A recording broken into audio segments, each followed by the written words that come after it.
Okay, this is a large question with multiple parts. We'll see how far we get. Again, I want to keep this video under 10 minutes. All of these problems deal with the regression method, and we will need a calculator for every part and the normal curve table for the last part. So here's the situation. A very large class has completed for the semester. The instructor summarized the data as follows. They knew the average midterm score was 65, the standard deviation was 20, the average of the final scores was 75, the standard deviation of the final scores was 15. The correlation coefficient was about 0.6. The scatter diagram was football-shaped.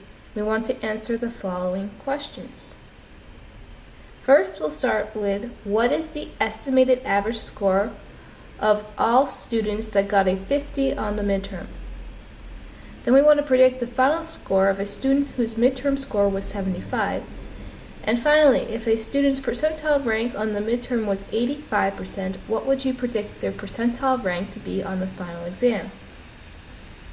So let's start with part A. So here we're saying we're in a situation where we are just looking at students that got a 50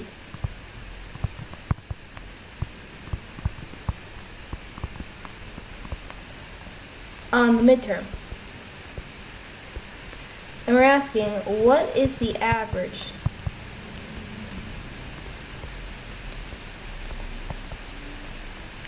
of these students? Now, while it isn't said in the problem, we will be using the regression method.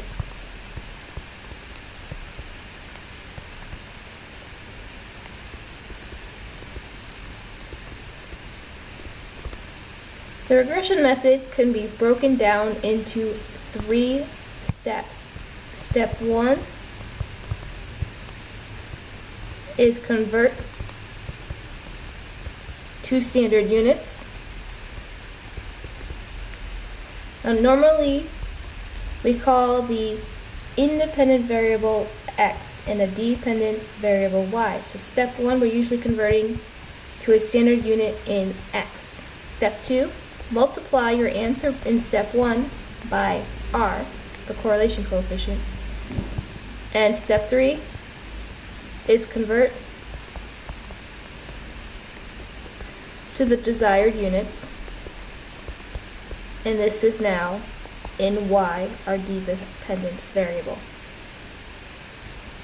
So first, let's identify what is x and what is y. Y is the variable we want to predict. So in this case, y would be the final score, and x would be the midterm scores. So we're given that the midterm score is 50, and we want to find what that is in standard units. So we do 50 minus the average in x, which is 65, divided by the standard deviation in x, which is 20. Keep track of the sign because that is important. So we get negative 3 over 4 or negative 0.75. Step 2, multiply that by r. R is 0.6, which is also 6 over 10. And we get negative 18 over 40.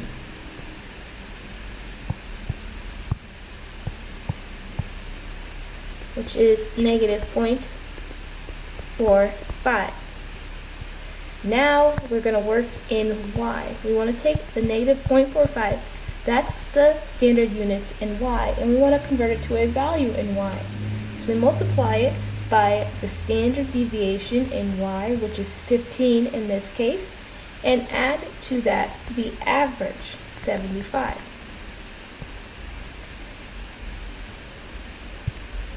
Multiply that by 15, and we want to subtract that because we have a negative here by 75. So we do 75 minus 6.75, and we get the answer is 68.25. So according to the regression method, of all students that got a 50 on the midterm, their average will be 68.25 on the final exam. Now if we move on to part B, now it's asking to predict the final score of a student whose midterm was 75. This is actually the exact same question in part A. So we're going to use the same process. We're given that their midterm score was a 75, and we want to convert that to standard units. So we subtract from that the average in X. We'll do this in blue so we can keep track of the X's and Y's. So we subtract the average in X and divide by the standard deviation in X. So that's minus 10 over 20, which is negative 0.5. Step 2, we multiply that by R. R is 0.6, the correlation coefficient. And if we do that, we get negative 0.3. Sorry, not negative. This is positive this time. Again, it's really important to keep track of the signs. And then we take that answer, multiply it by the standard deviation in Y. Now we're in step 3, so let's use green for Y. Do 0.3 times the standard deviation in Y plus the average in Y. And that is, see, this is 4.5 plus 75 is 79.5. So we predict a student that got a 75 on the midterm would get a 79.5 on the final.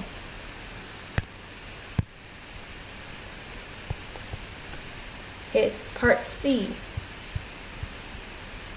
If a student's percentile rank on the midterm was 85%, what would you predict their percentile rank to be on the final exam?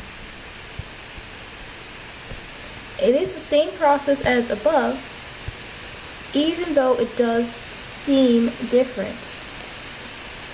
What we want to find is the standard units, what Z is in X.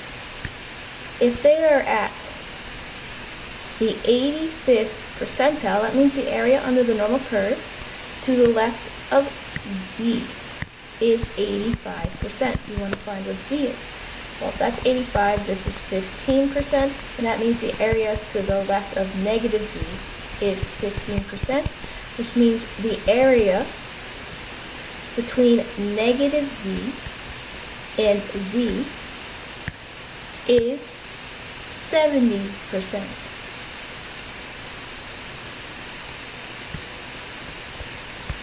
We go to the normal curve table, look for the area closest to 70, that would be 70.63, so Z is equal to 1.05. This is in X. So we're still in the midterm values. Then we want to multiply that by R. R was 0.6.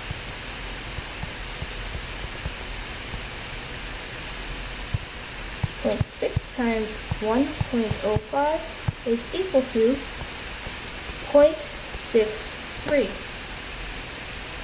Now we want to figure out what that is in Y. But remember, we're looking for the percentile rank, not the test score.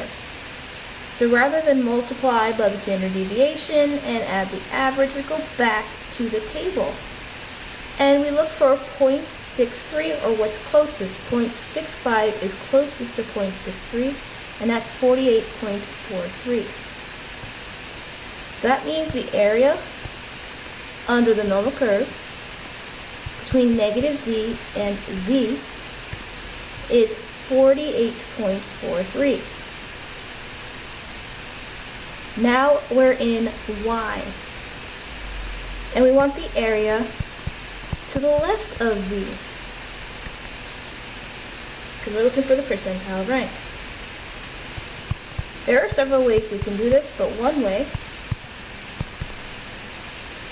is to do 48.43 plus this area here, which is 50 minus 48.43 divided by 2. So let's do 48, compare 48 48.43 divided by 2. We subtract that from 50. So 50 minus 24 let me do that again. 48.43 divided by 2 is 24.215. We want to subtract that from 50. 50 minus 24.215 equals 25.785, and we want to add that to 48.43, and we get 74.215. That's the percentile rank in Y.